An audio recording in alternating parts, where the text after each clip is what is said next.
On today's show, we'll be joined by weekly co-host Alykhan Bijani as the Houston Rockets are set to tip off the 2022-2023 NBA season in Atlanta against the Atlanta Hawks. It's going to be a great matchup between Jalen Green, Kevin Porter Jr., Trae Young, and of course Dejounte Murray, newly added to the Atlanta Hawks. We'll have key things to watch for in this game coming up. We'll also talk about the Houston Rockets, how things feel different going into this season compared to last year. We'll hear from Jalen Green and from Stephen Silas, and we'll talk about some of the vertical lob spacing that the Houston Rockets are trying to implement in their offense this year. All of that and more coming up right here at Locked On Rockets. This is Mission Control, Houston. Ignition sequence start. The Houston Rockets select Jalen Green and Jabari Smith Jr. T-minus 15 seconds. Guidance is internal. Every time I step on that floor, I'm coming. You're getting somebody who's going to come in with a chip on their shoulder, somebody who's going to come in and compete from day one. 6, 5, 4, 3, 2, 1.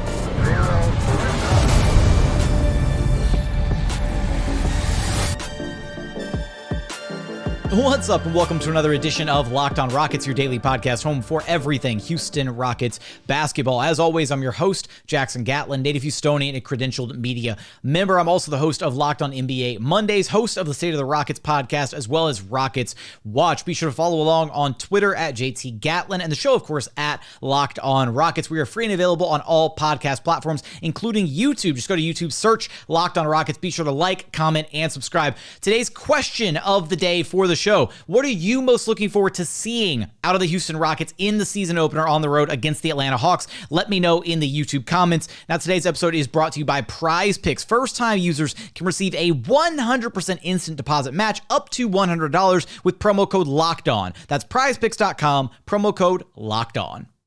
Joining us now on the eve of the return to Houston Rockets of basketball is none other than our weekly co-host, Alykhan Bijani, the X's and O's man himself. You can follow on Twitter at Rockets_insider.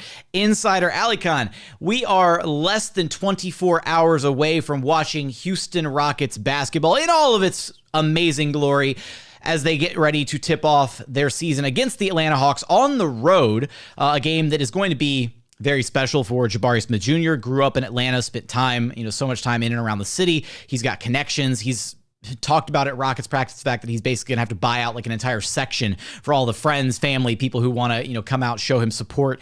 He's going around the locker room collecting as many tickets as he possibly can.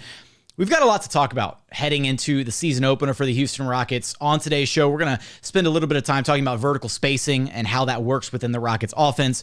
We're also going to share some expectations for Rockets Hawks, things to watch out for, takeaways, and things to pay attention to for this game, as well as we may, if we have time, we may get to some of our favorite league pass teams we're going to be paying attention to this season. But where we need to start is just, Alykhan, it feels like the culture of this Rockets team is shifting. The dynamic, the vibes around the team feel so different than they have the past couple seasons. Is that something that you're kind of picking up on as we've navigated through training camp, through preseason, from everything that we've heard from Silas, from the players, the interviews, all of that? I'm the kind of person who likes to look at seasons prior and kind of compare it. When I'm comparing the vibes, quote unquote, that you mentioned from the last few years, I feel like the vibes were there. I feel like it was. But I think what the biggest difference is, Jackson, this season is that this team is expecting to be much better. And when you have expectations to be better and you've seen growth preseason during the summer, there's excitement going around about this growth. I think it catapults the vibes to a different level. And I think that's where we're at. I think the culture's been there. They've been establishing that culture. It's been a good culture. Now it's even better because now you're 1 year in to a franchise cornerstone being here. You have a guy who's matured a lot, who has just been given a contract extension. You're two big players. You have players who have played overseas and are now expecting to take a big step going into year two. It's all young. All your young players are expected to get playing time. So the vibes, I think, are more so. The vibes have always been there, but I think now it's just more so suited towards the fact that you're going to be a better team, hopefully. You're not going to just win 20 games. You can win 24, 26, 28, 30. I know some Rockets fans are even shooting aspirations for a play-in team.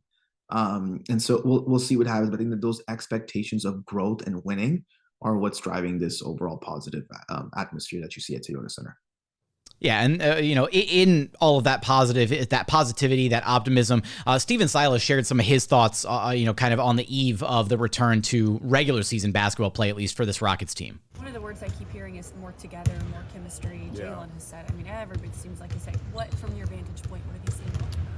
I've seen a lot. So for us, together means making the extra pass, and we've seen that time after time during the preseason. Together means communication on defense and helping your teammate, and we've done that. And then the third part of togetherness is the bench and those guys cheering for each other and being happy for the success of another guy. So we also have the locker room togetherness and all that, but the basketball togetherness is what I'm mostly concerned with, and it's been very good. How much of that togetherness starts with kind of the guys at the top, with Jalen, KPJ, that kind of thing? Yeah, it's always the people. It's always the attitude and the willingness to sacrifice and all that of the people. And for those guys, setting the tone, for Eric setting the tone, and then for everybody else kind of fitting into their roles. And if they're not willing to fit into their roles, it makes it hard to be a together team. But everybody's kind of bought into what their role should be, and we'll see. So, Alykhan, you mentioned there a moment ago, right, when talking about Kevin Porter Jr., kind of the maturity, the growth that he's kind of undergone. And I think, Stephen Silas, some of the points that he brought up there, right, talking about the, selflessness of those guys at the top, Kevin Porter Jr., Jalen Green, the fact that those are now the two leaders of this Rockets team, and that other guys are kind of buying into what they're seeing. Because when you have two guys at the top who are bought into what the coaching staff is trying to achieve and the messages that are being sent top down organizationally, and you've got guys that are growing up before our eyes, right? Jalen Green had, his struggles, took his lumps during his rookie year, but grew up a lot over the course of last season. Same thing for Kevin Porter Jr. ever since becoming a Houston Rocket. It does kind of lend itself to, I guess, a really positive environment. Yeah, and I think when you ask all the players, it's not just about the players loving the coaches and the coaches it's not just about the coaches loving the players. The players really do have an appreciation and a love and a relationship with every single member of the coaching staff. I think especially this coaching staff that's current, you have Rick Higgins, who's been here for a few years. You have John Lucas, who's beloved. You have Stephen Silas. Now you have Mahmoud Abdel-Fattah, who, if you look at it and think about in terms of this roster, he's coached a good number of players in the current Rockets rotation. And he's been around every year in training camp as well. Once the RGV season is done, he comes back up. So you have a lot of continuity. You have coaches who are well respected and well liked. And when you have that and you're starting to get better on the court, this is when you can actually see that hard work, those years of losing slowly come to fruition, because now the expectation is growth, and growth with the chance of winning. And I think that's what everybody should be excited about. Coming up, we're going to break down some of the Rockets offense, some of the vertical spacing that they're trying to achieve by utilizing Bruno Fernando, which means we may wind up finding ourselves amidst more of the conversation of Alperen and Sengun. Do you start him? Do you bring him off the bench? Because that just kind of ties into that discussion naturally. We're going to get there after a quick message from our friends over at Prize Picks.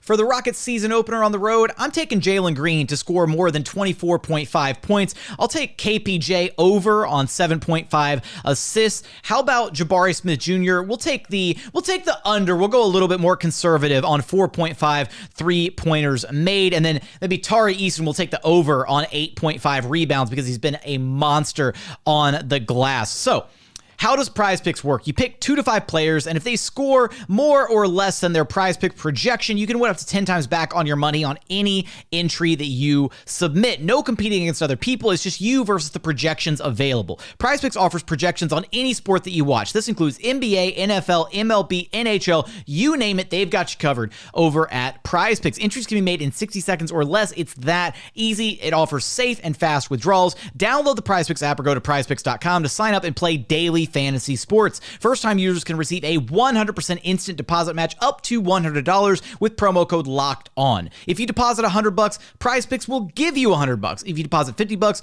Prize Picks will give you $50. Don't forget to enter promo code LOCKEDON to sign up for an instant deposit match up to $100.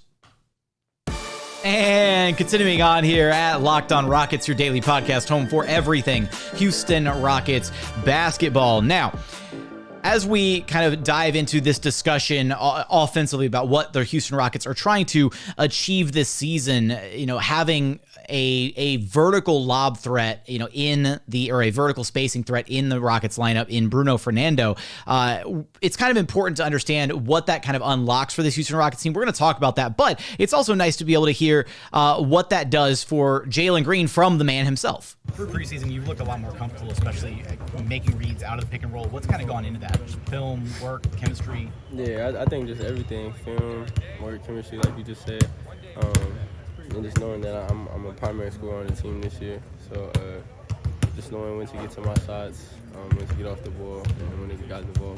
What's it like throwing lobs up to Bruno? Amazing. I ain't never threw lobs to nobody before. I threw lobs to my high school teammates a couple times. I was always the one getting the lob though, so it's different this year. It's cool. It's cool to have that. So Jalen kind of sharing some insight. He had if you're not watching on YouTube, he had the biggest smile on his face when talking about what it's like throwing lobs up to Bruno Fernando. They were able to connect on a couple different, over-the-top plays throughout preseason, and then there were a couple times where the passes were maybe just a bit outside for Jalen Green trying to connect with Bruno.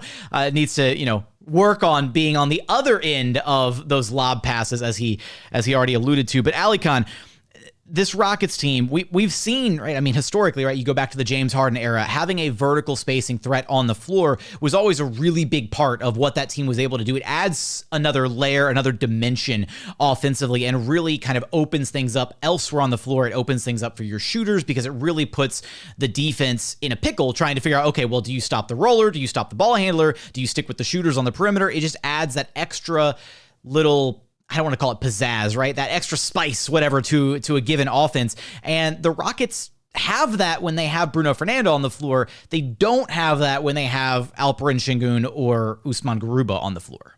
When I think about Bruno Fernando and what he brings offensively, I want Rockets fans to think about Clint Capella. Now, I'm not comparing Bruno Fernando to Clint Capella because they're completely different players. First of all, because Clint Capella is one of the fastest bigs in the NBA, and he led the NBA in transition points as a big. He led all bigs in transition points when he played for the Rockets. I don't want to say he led all that's Russell Westbrook. But, Clint just has so much speed, and he used to outrun every single big down the floor. What Bruno does is some of that stuff on the half court. And what I mean by that is when you're running pick and rolls the way the Rockets do, which is usually angle pick and rolls, which are at the wings, or pick and rolls at the top of the key, you're putting pressure on the help defenders. And the way the Rockets play offense, usually have two guys in the corners. So if they're running a top pick and roll from the top of the key, and you have Bruno Fernando setting it in rim running, whatever side he sets the screen on and rolls, that's the side that's going to have a help defender have to make a choice. Do you stunt, which means you make Jalen or KPJ, whoever the ball handler is, think you're going to come over?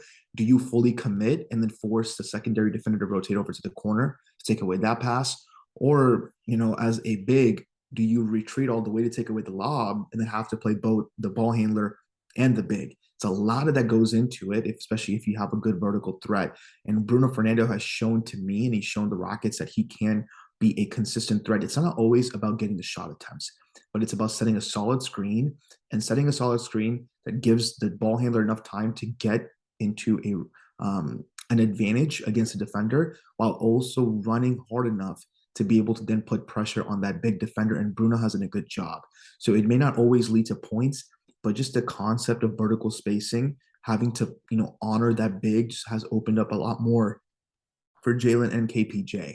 And the thing about Jalen is he's going to have the ball a lot more in his hands. And I will argue, I think he will lead the Rockets in touches compared to last season when KPJ was up top. I think it's going to still be around very even between those two. But I do think Jalen will now have the edge this season in terms of touches. You're going to see a lot more of that dribble handoff pick and roll game with Bruno Fernando.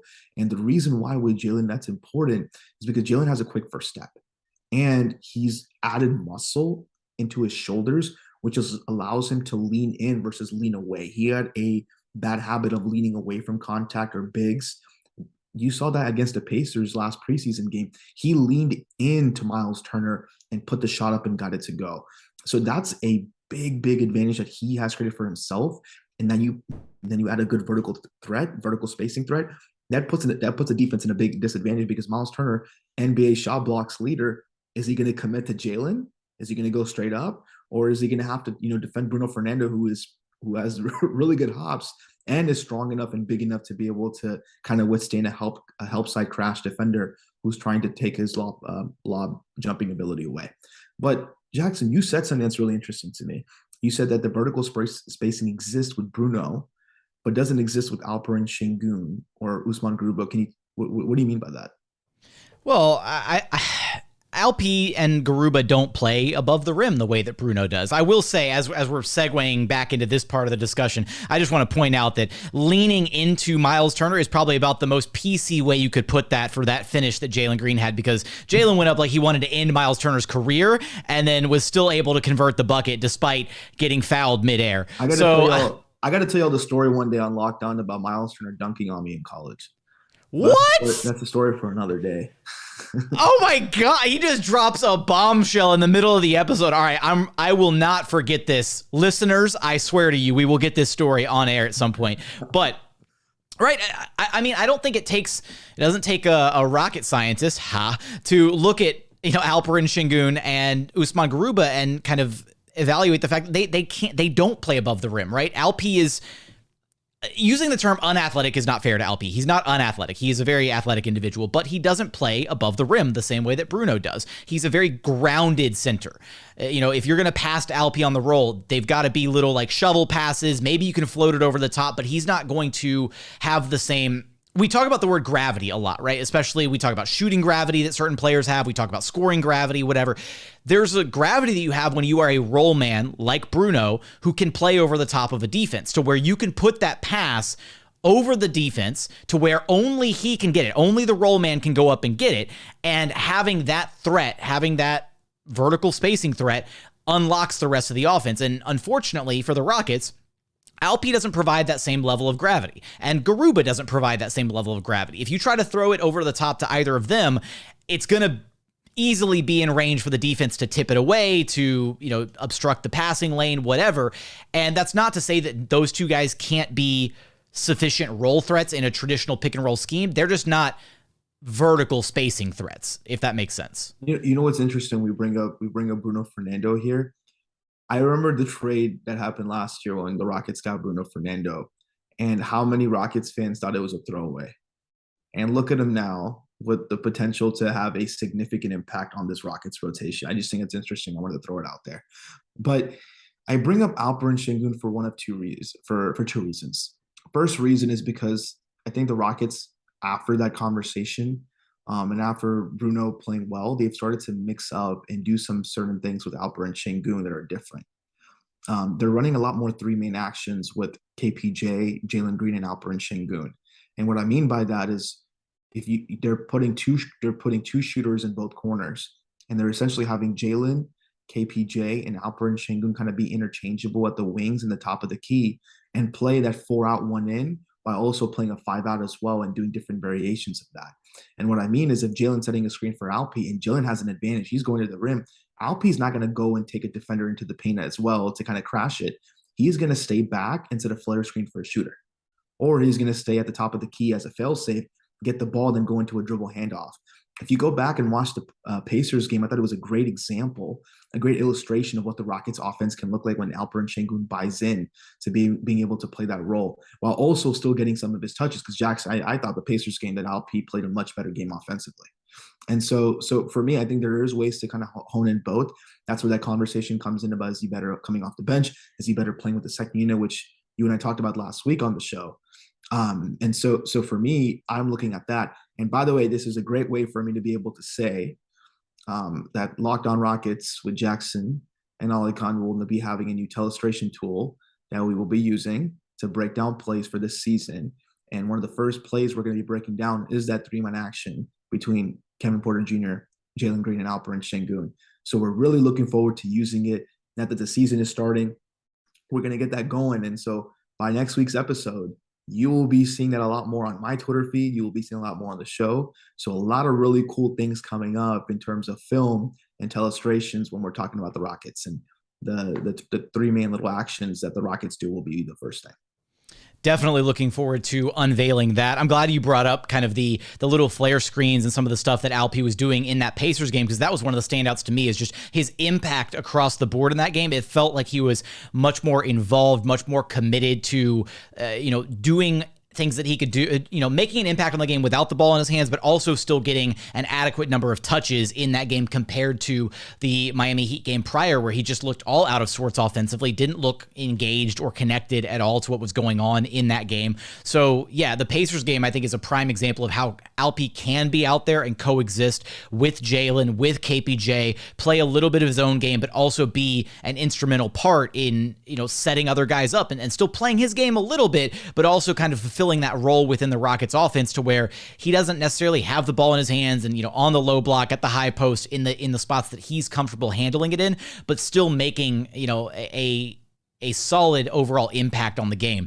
It's going to be really interesting to see where the Rockets ultimately decide to go with their center spot. Does Alp come off the bench? Does he start, but does he still get starters minutes? Does he start but not get starters minutes? I mean, obviously we're going to be following that trend very, very closely throughout the season. And we, again, now that we're less than 24 hours away from the season tip-off, we'll find out pretty quickly what the actual starting lineup is going to look like come Wednesday night in Atlanta. But coming up, do want to share final thoughts, takeaways going into this game, Rockets-Hawks, things to look out for in this game, matchups that we're going to be kind of paying some extra close attention to. Also, if we have a little bit of time, Alykhan and I will rank our favorite League Pass teams heading into the 2022-2023 NBA season. We're going to get there in just one moment.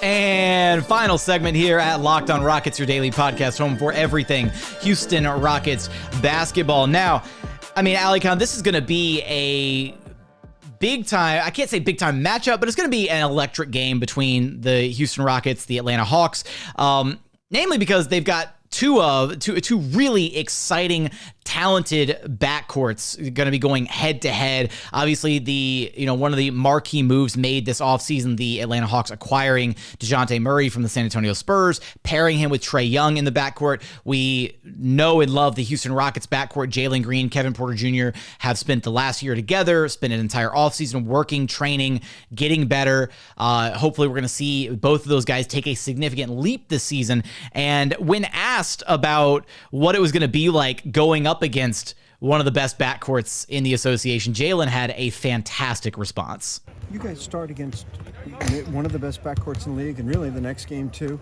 Yeah. How do you like that as a chance to measure where you? I mean, we one of the best backcourts in the league too, so it's gonna be exciting. Dejounte's from Seattle. Scoop. I know Trae just threw Adidas, so it's gonna be a good battle. I think it's gonna be who's the best backcourt. I'm not gonna say who is, but we confident in our skill and our work we put in, so it's gonna be fun. Gonna be some trash talk going back and forth. I mean, if we get to that, but we just trying to go win the game. So Jalen, obviously, all smiles when talking about going up against some elite competition in Trae Young and Dejounte Murray. Later at the end of the interview, I did ask Jalen, I said, all right, who's going to drill the deeper three in the game? Is it going to be you or is it going to be Trae?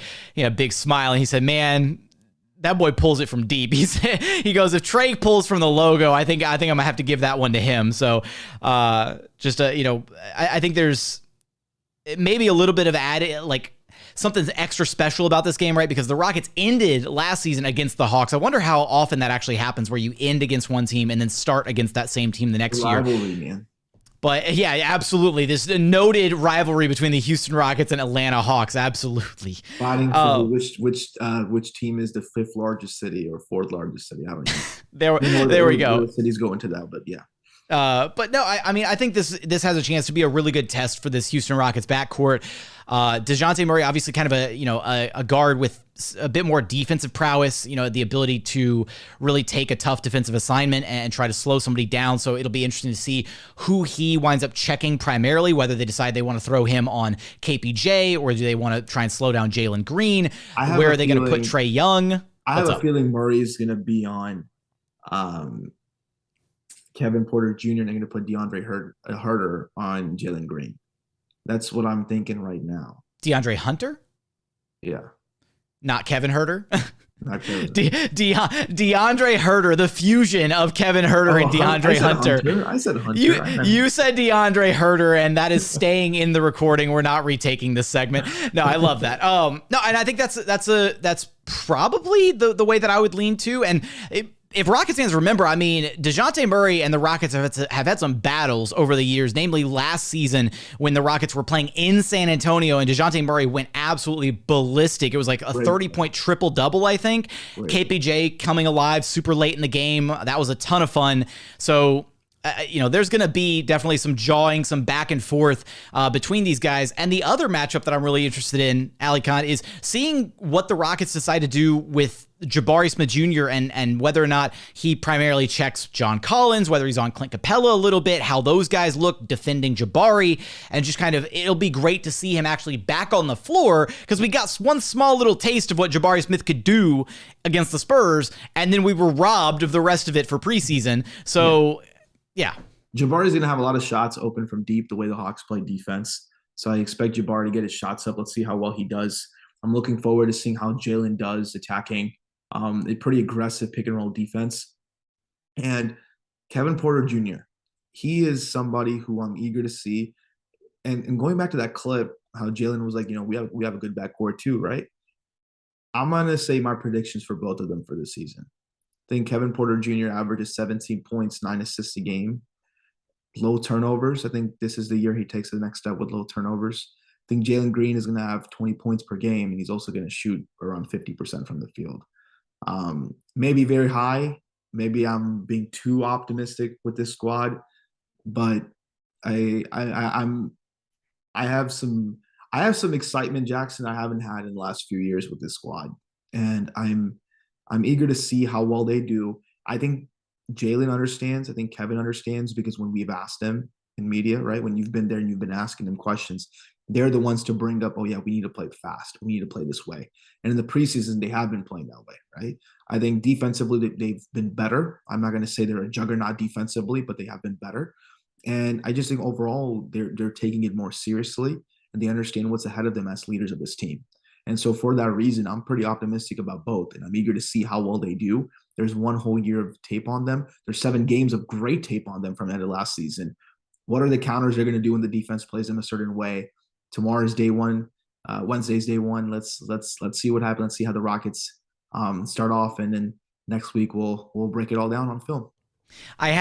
So first off, if you're going to have Jalen 50% from the floor, where would you put him? Where would you put his 3-point percentage for this season? Because one of the things that really stood out through preseason is you look at his numbers, and the field goal percentage was a little bit lower than you'd like it to be overall, but he shot north of 40% from 3, and he shot 95.5% from the charity stripe. If Jalen could be a year 2 shooting guard with all that athleticism, all that confidence, and 50, also 40, be flirting 50, 40, 90, that is a future, like, year in, year out superstar.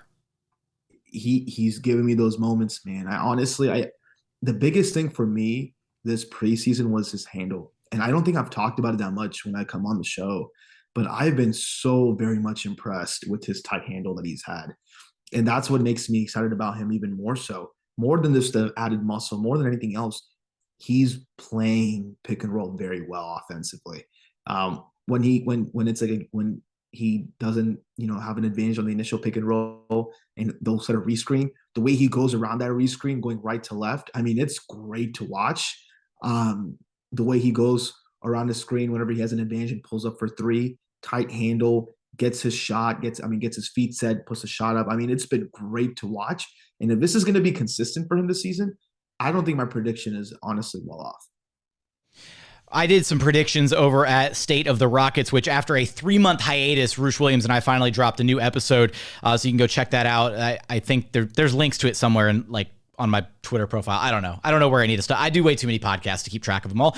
It's somewhere. I've already yelled about it. But I had Jalen Green at 22 points per game this season, and I think I had KPJ at 17 and 8. So I was one assist shy of your prediction. So it sounds like you and I are pretty much right there on the money. This before the show. This is our first time bringing these up. We did not. Alykhan decided he wanted to drop some predictions in segment 3 and didn't, key me into it at all. So about par for the course, Alykhan is dropping surprises mid-episode and expecting me to roll with the punches. So at least that part is consistent, which I will thank you for that, I guess. But any other takeaways, any other thoughts heading into this first game of the season for the Rockets, Alykhan, before we maybe try to squeeze in our league pass teams here at the end of the episode? Oh, actually, I have a chime in because I'm a terrible reporter. Fun story. Nobody at the Rockets media scrum Tuesday afternoon thought to ask about the injury status update, and Rockets PR so kindly chimed in at the very end of our media session and asked Silas if there were any injury status updates. So I'm fired from being a reporter, and so is everybody else, including Jonathan Fagan. But no Jae'Sean Tate for the season opener. No Ty Washington for the season opener. Both of those guys are out. Dacian Nix is probable. So the Ty and Nix losses are so-so. Jae'Sean Tate not being there is a big one. And I am loss against Atlanta for sure. He is easily the Rockets' best defensive presence. He provides a lot of versatility for this team when he's on the floor, can play make, can get his own buckets. Easily one of their better players. So not having him to start the season is rough. You know what, Jackson? This is a big opportunity for KJ Martin. And you know what I'm very excited to watch tomorrow? A lineup with KJ Martin and Jabari Smith Jr. Ooh. Yeah, that's going to be... We will see it at some point tomorrow. And to me, if that lineup looks good and plays well, that unlocks a lot of stuff for your offense because then Jabari can still space. KJ can be a vertical threat. You have very, very similar body type players. You can switch 1 through 5. It can be potentially your closing lineup, and you put in Eric, Jalen, and KPJ. I mean, that lineup sounds wonderful to me. So let's see what happens. I'm very eager to see those minutes tomorrow. Yeah, I mean, KJ has been probably, one of my sleeper standouts throughout the preseason. Obviously, you're ranting and raving about Jalen looks great, KPJ looks great, Tari looks great, but KJ Martin has looked fantastic in that 3 role, adjusting, playing more small forward minutes. We're going to have to dedicate another segment to KJ Martin here in the not so distant future. But Alykhan, really quickly, let's just go ahead and drop our, you go first. Tell me your 3 teams that you've got on your league pass watch list for this season. And then we'll just in the comments on the YouTube page, people can tell you whether or not those are terrible teams to watch. So everybody knows which is one of the 3 I'm going to pick, Jackson. I think everybody knows if they watch the show a lot. Well, if you don't watch the show, Alykhan is a noted Grizzlies fan. So the Memphis Grizzlies are definitely one of his league pass teams. So we can go ahead and cross one off the list. Who else you got? I got the New Orleans Pelicans. I'm very excited to watch Zion. I'm a big fan of Zion. I'm excited to see how well they do this season. Better player, better superstar in the making. I'm kidding. Don't get mad at me. No. All right. Rockets Twitter, cancel this man. He's done. He's done. In this man's entire career. I've always been a big supporter of CJ McCollum. Just really like his game. That's a really good team, man. They play hard. It's just fun to watch. Willie Green did a great job in the playoffs. I'm eager to see how they do, especially Zion. Man, Zion's so good. And then I'm going to go with a team in the East, the Detroit Pistons. But honorary mentions, Chicago, because Ayo Dosunmu, love him. Alex Caruso, love him. Great players. Miami Heat, you know how I feel about Eric Spoelstra and that team. And then the Raptors as well. I just always love watching the Raptors play basketball. So, yeah.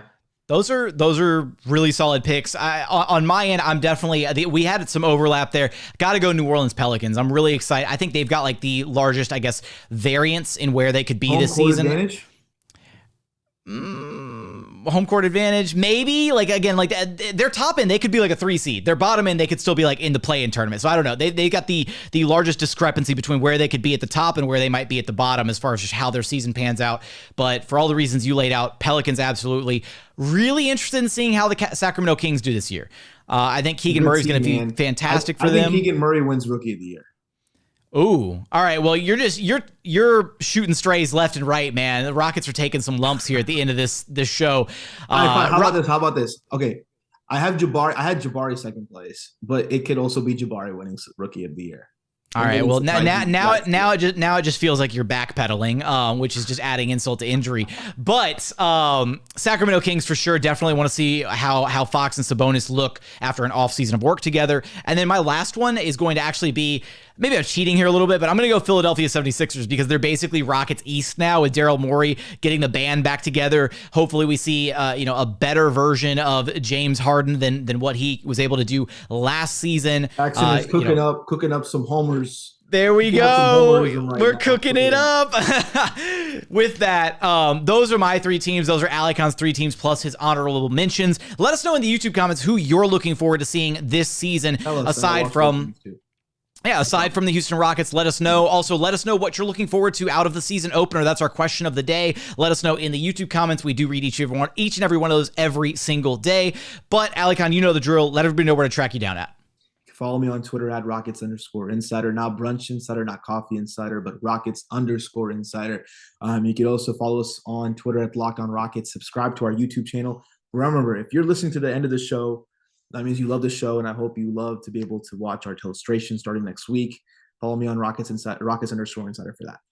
That's going to do it for another edition of Locked On Rockets. As always, appreciate you for checking out the show. If you haven't done so yet, please consider subscribing wherever you listen to your podcast. That's Apple, Spotify, Google, the Odyssey app, free and available on all podcast platforms. We're also on YouTube. Just go to YouTube, search Locked On Rockets. Be sure to like, comment, and subscribe. Again, what are you most looking forward to out of the season opener in Atlanta from your Houston Rockets? Let me know in the comments. But as always, thank you so much for watching. Thank you so much for listening. And we look forward to having you back right here at Locked On Rockets, your daily podcast home for everything Houston Rockets basketball.